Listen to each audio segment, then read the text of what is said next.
I rise today to express my congratulations to Israel on its 62nd anniversary of its independence. This week, America's closest ally in the Middle East, Israel, commemorated Independence Day one day after Memorial Day and 1 week after Holocaust Remembrance Day. While Independence Day is about celebration for the people of Israel, this Memorial Day was marked by somber ceremonies and national grief over the loss of their soldiers.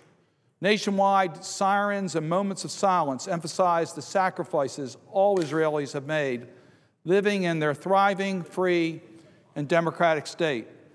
These intensely personal losses in such a small country underscores the continuing threat faced by Israelis, the scale of their efforts, and the importance of a Jewish homeland. I observed Israel Independence Day, an event focused on the growing threat of a nuclear Iran. If Iran acquired this capability, it would be an unequivocal game changer in the Middle East and indeed throughout the world. An undeniable threat to Israel and the United States, a nuclear Iran cannot become a reality. We must therefore do all in our power to prevent Iran from acquiring nuclear capabilities. One of the first steps we should immediately take is enactment of powerful and effective economic sanctions against Iran and the foreign companies that do business with this rogue nation. While we work to minimize the key threats to Israel's security, we must also focus on opportunities for peace in the Middle East. Israel has always been prepared to pursue these opportunities and to make peace with its neighbors. Over the past 6 decades, despite diplomatic gestures, multiple Arab countries have repeatedly attacked Israel.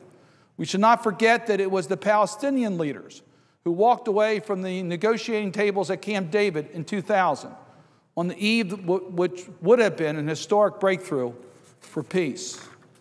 Today, it is Israel who continues to acknowledge the necessary framework for any peace agreement, a two-state solution. While Israel has shown willingness for direct negotiations, the Palestinians continue to be unreliable partners in moving forward towards peace. How can Israel make peace with a partner whose so-called moderate Fatah leaders are not willing to meet directly with Israeli leaders, and whose parliament is controlled by Hamas, an organization still sworn to the destruction of Israel? The role of the United States in this process must be an honest broker.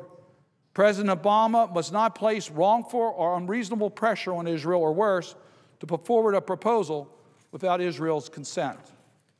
Since Israel's founding 62 years ago, every American administration has worked to strengthen the bonds between the United States and Israel. This has been vital for Israel, and the nation is under constant threat of military and terrorist attacks, economic boycotts, and diplomatic hostility, often merely due to the fact of its very existence.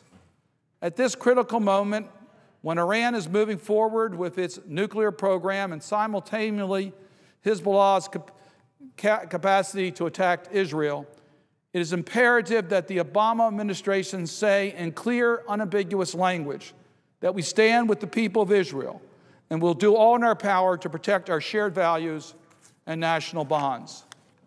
As Israel celebrates its anniversary, let us all proclaim that the United States continues its unbreakable alliance with our closest ally in the Middle East.